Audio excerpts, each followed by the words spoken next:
Hello students, class 9 chapter number 4 angles lines and triangles की बात कर रहा था मैं। जिस नई बुक में आपका लाइंस एंड एंगल्स नाम से चैप्टर है, पुरानी बुक में आपका चैप्टर नंबर 4 है जो लाइंस एंगल्स एंड ट्रायंगल्स नाम से चैप्टर है, ठीक है। और नई बुक में आप चैप्टर नंबर 7 चल रहा है। नई बुक की बात करेंगे एक्सरसाइज 4 7 की बात कर रहा हूँ। इसमें पुरानी बुक के हिसाब से एक्सरसाइज 4 की बात कर रहा हूँ। देखो मैं तो कर देखो क्वेश्चन नंबर 1 to 4 में करवा चुका हूँ। फर्स्ट सेकंड मैंने एक वीडियो में कराए थे, सेकंड थर्ड फोर्थ मैंने एक वीडियो में कराए थे। आज क्वेश्चन नंबर 4 6 देखिए, सॉरी 5th और 6th देखिए। क्वेश्चन नंबर 5 की बात कर रहा हूँ कि कह रहे थे गिवन क्या है, A B is parallel to C D, C D is parallel to E F. यहाँ पे गिवन क्या है आपका, A B is parallel to C D and which is parallel to A F. ये आपस में क्या है, आपके पैरेलल है। ए बी सी डी के पैरेलल है, जो ए बी लाइन है किसके पैरेलल है, सी डी के पैरेलल है, सी डी किसके पैरेलल है, ई एफ के। तीनों लाइन आपस में क्या है, ये पैरेलल लाइन है। आया समझ में? जब देखो और कहा क्या इसने, find the value of x. आपको एक्स की वैल्यू निकालनी है। किसकी वैल्यू निकालनी है, एक्स की वैल्यू निकालनी है, एक्स की वैल्यू। अब देखो एक चीज साफ साफ दिख रही है, अगर ये दोनों लाइन पैरेलल हैं, मैं बात करूं जिस मान ली बना दी मैंने कुछ ऐसी है लाइन। देखो जब ये 70 है, ये लाइन इसके पैरेलल है, ठीक है। ये सी है, ये आपका डी आएगा, ये ए है, ये बी है। भाई ये तो बीच में जा रही है, बाद में जा रही है, तो ये तो रहा है, ऐसे तो रहा है। तो अगर ये भूल जाऊं मान लो मैं, तो ये कह सकता हूं अगर ये 70 है तो ये भी कितना है, 70। क्यों? अल्टरनेट इंटीरियर एंगल, बोलो कह सकते हैं। तो पहले क्या लिखेंगे भाई, A B is parallel to C D. अगर ए बी सी डी की पैरेलल है और बी सी इज ट्रांसवर्सल, और बी सी क्या आपका ट्रांसवर्सल है, तो angle A B C, angle A B C is equal to आएगा एंगल बी सी डी। किसके बराबर आएगा, एंगल बी सी डी। बोला एंगल इक्वल होंगे नहीं होंगे, क्यों? क्योंकि अल्टरनेट इंटीरियर एंगल, बोल कर सकते हैं। आया समझ में? भाई ये 70 पूरा भी तो कितना आएगा, 70 आएगा, मतलब ये कंप्लीट एंगल 70 आएगा, कंप्लीट। ये कंप्लीट कितने का आ गया, 70। मुझे सिर्फ क्या निकालना है, ऊपर वाला एंगल निकालना है, ऊपर वाला एक्स निकालना है। इसका मतलब अगर नीचे वाला एंगल मुझे पता लग जाए, ये वाला एंगल अगर मुझे पता लग जाए, तो मैं 70 में से माइनस कर दूंगा तो एक्स की वैल्यू आपके पास आ जाएगी। देखो तो क्या कह रही है, कंप्लीट एंगल कितना, कंप्लीट एंगल 70 है। देखो तो कंप्लीट एंगल की बात कर रहा हूं मैं, ये 70, इसको मान लूं, यहां लिख देते चलो अपनी। ये कंप्लीट एंगल, पूरा एंगल कितने का है, कंप्लीट है ना, लिख देता हूं। देखो मैं यहाँ पे कंप्लीट एंगल कितने का है, 70 डिग्री का। Got it? आया समझ में? जब कंप्लीट एंगल 70 डिग्री का है तो इसमें अगर देखें अपन, देखो तो यहाँ पे एक लाइन की हो ना ऐसे, और आपने ये पूछा है, ये एक्स है, इसने ये वाली पूछी है इसने। तो अगर मैं देखूं तो देखो, अब मैं थोड़ा ये दोनों बना लूंगा एक बार। ये देखो ये अब कुछ ऐसे, देखो ऐसे कुछ ऐसे है, ध्यान देना। ये लाइन इसकी पैरेलल है, जब ये दो लाइन पैरेलल है तो ये दोनों एंगल कौन सा आ गए, और ये क्या होगी, ट्रांसवर्सल होगी। ये लाइन ट्रांसवर्सल होगी, ये लाइन इसके पैरेलल है, तो ये दोनों कौन से एंगल आ गए, को इंटीरियर एंगल्स। कौन से एंगल है, को इंटीरियर एंगल्स। तो इन दोनों का सम क्या होता है, 180। ये कितना गिवन है, 130। ये कितना आएगा, ये 130 गिवन है। क्या बोल रहे हैं, 130। अगर इसको कुछ मालूम ए बोल दिया तो 130 plus A is equal to क्या आएगा, 180 आ सकता है, मतलब सिंपल। तो ये वैल्यू ये एंगल कितने आ जाएगा, 50 का आ जाएगा। तो देखो ये वाला एंगल 50 का, कंप्लीट एंगल 70 का, ऊपर वाला एंगल कितना बचा आपका, 20 का। कर सकते हैं, कर सकते हैं। देखो तरीके से लोगों, तो पहले आपका ये लिखा आपने, A B is parallel to C D. क्या कहा मैंने, A B parallel C D है तो बी सी ट्रांसवर्सल होगी, तो angle A B C is equal to angle B C D. Angle A B C 70 is equal to B C D. B C D मतलब क्या आ गया आपका, दोनों एंगल इक्वल है। तो मैंने क्या बोल दिया आपका कि एंगल बी सी डी, यहां से क्या बोल दोगे, so angle B C D is equal to कितना आ गया आपका, 70 degree. Angle B C D 70, और यहां से बोलूं एंगल बी सी डी का मतलब क्या है पता है, एंगल बी सी डी का मतलब है आपका, देखो एंगल बी सी डी, इसका मतलब आपका x प्लस, अगर ये कुछ नहीं मानता हूं, मान लो मैं ये कुछ नहीं मान रहा, मतलब क्या आएगा आपका x plus, B C D में x है तो x प्लस में angle E C D, x plus में एंगल ई सी डी, यही तो एंगल है भाई। पूरा एंगल तभी तो बनेगा, देखो बी सी डी ये पूरा एंगल है पूरा, और पूरा एंगल कब आएगा, ऊपर वाला एंगल x है, ये वाला एंगल क्या मान लिया मैंने, ए सी डी। तो इन दोनों का सम करके क्या बन जाएगा आपका, बी सी डी बन जाएगा। बोलो आया समझ में? इसको बोल दे क्वेश्चन फर्स्ट।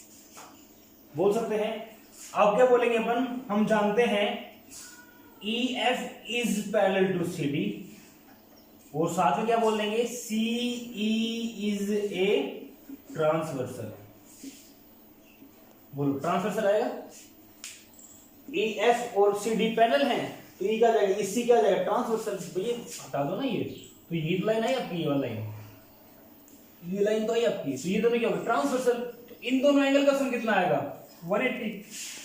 ठीक है, तो बोल सकते हो यहां से मैं एंगल ECD प्लस में angle FEC is equal to 180।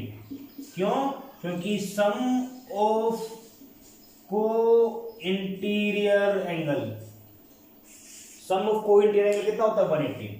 देखो ECD मुझे निकालना है, एंगल ECD प्लस FEC कितना 130 प्लस 130 इज इक्वल टू क्या आएगा 180। Angle ECD is equal to क्या आ गया 180 माइनस 130, तो angle ECD is equal to कितना आ गया आपका 50 डिग्री। बोलो ये एंगल 50 आ गया, ECD 50 आ गया, क्या आ गया ECD 50। देखो आ जाओ, मैं जानता हूं angle BCD is equal to x plus angle ECD। BCD की वैल्यू कितनी है 70। भाई BCD की वैल्यू कितनी आई थी आपकी 70 आई थी, तो BCD की वैल्यू कितनी है 70 is equal to x plus, और ECD की वैल्यू कितनी है अपनी 50। जैसे x फिर क्या आ गई 70 माइनस 50 हो जाएगा, मतलब 20 डिग्री। कितना आ गई 20 डिग्री। ये क्या होगा आपका आंसर, कर सकते हैं। सेम क्वेश्चन नंबर 6 है। देखो अगर क्वेश्चन नंबर 6 की बात करता हूं मैं, देखिए क्वेश्चन नंबर 6 पर आइए, डायग्राम बनाऊं इधर में। देखो अगर डायग्राम आपको कुछ ऐसे डायग्राम बना हुआ है,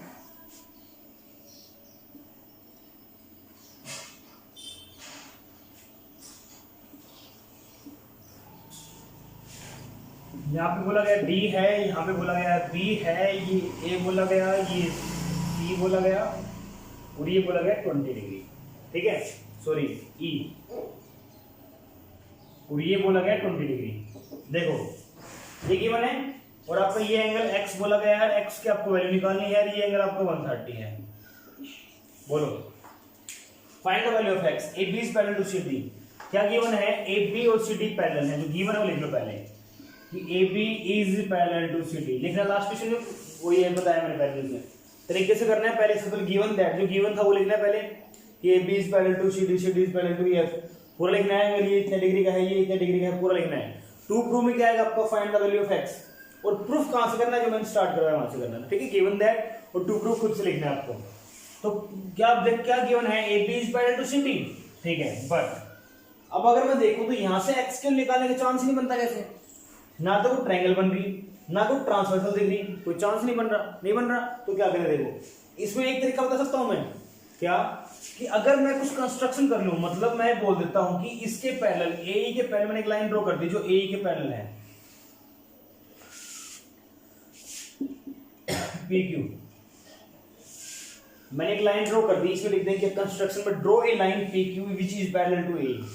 एक लाइन ड्रॉ की है मैंने PQ जो AE के पैरेलल है, ध्यान देना, एक लाइन ड्रॉ की है मैंने PQ जो AE के पैरेलल है। ठीक है, अब देखो मैं यहां से बात करूं तो मैं बोल सकता हूं PQ is parallel to AE। क्यों? क्योंकि बाय कंस्ट्रक्शन। क्यों? क्योंकि बाय कंस्ट्रक्शन बताया ना मैंने कि PQ इज AE के पैरेलल है। तो मुझे ये बताना कि देखो ये वाला एंगल और ये वाला एंगल इक्वल होंगे नहीं होंगे, अल्टरनेटिव एंगल होंगे ना। भाई ये लाइन सीधी तो पैरेलल तो है, दिखने में नहीं दिख रही, लाइन तो सीधी पैरेलल है ही।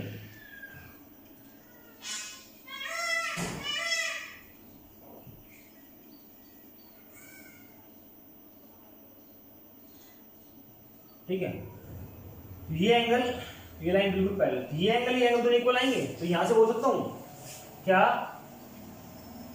ECQ, यहां से एंगल ECQ सिंपल बोलना लिख देना, CE इज ट्रांसवर्सल, यहां से लिख सकते हैं ये बात भी। तो CE क्या है, ट्रांसवर्सल है। अगर CE ट्रांसवर्सल है तो क्या बोलेंगे, angle CEQ CEQ is equal to AEC, angle AEC। भाई AEC पर बोला मैंने, दोनों क्या होंगे equal. CEQ is equal to क्या है आपका AEC, क्यों? क्योंकि अल्टरनेट इंटीरियर एंगल है। कौन से अल्टरनेट इंटीरियर एंगल? ध्यान देना, जब ये 20 है तो ये भी कितना आ गया आपका 20। कंप्लीट एंगल कितना? कंप्लीट एंगल कितने का था? 130। कितने का था? 130। ये देखो ना, कंप्लीट एंगल कितने का था? 130। ये 20 का आ गया, ये वाला कितना बच गया आपका? 110। लिखना तरीके से पूरा ही लिखना तरीके से है। क्या लिखो तरीके से कि angle ACE is equal to angle D है, सॉरी DE लिख देता हूं। चलो मैं, हम जानते हैं angle DCE is equal to DCE किसके बराबर है? DCQ, angle DCQ plus DCE, sorry QCE, angle QCE। देखो ये 130 है, ये कितने का आपका 20 है, सिंपल लिख दो यहाँ पे DCQ इज इक्वल टू कितना बचेगा आपका 110 डिग्री। कितना बचेगा आपका 110 डिग्री। कर सकते हैं, कर सकते हैं। देखो ये पूरा 130 था, ठीक है। अब मुझे एक बात बताना, जब ये दो लाइन, देखो ध्यान देना, मैं बोल रहा हूं AB is parallel to CD, मैं लिख रहा हूं, ध्यान देना एक बार, मैं कह रहा हूं AB is parallel to CD, AB is parallel to CD, AB किसके पैरेलल? CD के। तो यहां से क्या मैं ये बोल सकता हूं कि इसको नाम दे दूं, मान लो मैं ये P बोल रखा था, QR बोल दो नाम, मैंने मान लो नाम दे दिया R, ठीक है। तो यहां से अगर मैं ये बोलूं एंगल BRC, ध्यान देना, एंगल BRC, एंगल BRC मतलब ये वाला एंगल, ठीक है, is equal to angle DCQ, और अगर मैं रीजन लिख दूं कोरस्पॉन्डिंग एंगल, तो क्या मैं सही हूं? मैंने कहा AB is parallel to CD, AB किसके पैरेलल है? CD के। AB AD और CD AD दोनों के आपस में पैरेलल है। देखो ये दो लाइन पैरेलल आ गई आपस में, ठीक है। और मैंने क्या बोल दी? PQ, ये PQ बोल दी। PQ क्या आपके ट्रांसवर्सल है, ठीक है। तो ये एंगल और ये एंगल इक्वल तो आएंगे, क्योंकि कोरस्पॉन्डिंग एंगल। भाई अगर मैं सिंपल इसको ऐसे बोल दूं, ये ऐसे है, तो ये एंगल इक्वल है। अब क्या लाइन पैरेलल ऐसे होगी, तो बात तो हुई आ गई आपकी, ठीक है। तो ये दोनों क्या होंगे? Corresponding angle. तो मैंने ये पे कहा BRC is equal to DCQ, BRC ये वाला एंगल आपका is equal to DCQ। DCQ कौन सा आ गया? देखो DCQ यही तो है, DCQ D, ये रहा D, देखो ये आपका D रहा, ये C रहा, ये Q रहा, तो DCQ ये तो एंगल बनेगा आपका। ये दोनों एंगल क्या है? इक्वल, क्योंकि कोरस्पॉन्डिंग एंगल है। तो यहां से क्या बोल सकते हैं अपन कि ये एंगल कितना आ गया आपका 110 डिग्री। मतलब क्या बोलूंगा? Angle BRC is equal to 110 degree बोलो, कह सकता हूं मैं, कोई दिक्कत? अब मुझे वैल्यू निकालनी है x की। देखो अब सेम चीज मैं बोलूं यहां से कि PC या मान लो PQ बोलूं, सिंपल यहां से मैं एक बात बोलता हूं। देखो PQ is parallel, PQ is parallel to AE। देखो ये लाइन बिल्कुल सीधी है, लाइन क्या बिल्कुल सीधी लाइन है बिल्कुल, ठीक है। मैं बोल रहा हूं PQ is parallel to CAE, जब PQ AE के पैरेलल है। देखिए जब मैंने ये बोला कि देखो PQ AE के पैरेलल है, PQ क्या है? अगर मैं यहां बात करूं PQ, ये PQ जब ये AE के पैरेलल है, मतलब यहां से देखो ऐसे बन रहा है, ये लाइन आपकी PQ है, ये लाइन आपकी AE है। और अगर मैं RA की बात करता हूं, RA तो ट्रांसवर्सल नहीं होगी, ये आपकी R और ये आपकी A, RA टू BA मान लो, ये मान लो BA पे जा रही है, BA, ये ट्रांसवर्सल नहीं होगी। तो ये एंगल और ये एंगल क्या आएगा आपका? इक्वल आएगा। बोलो भाई A है, इधर क्या है? E है, यही तो है।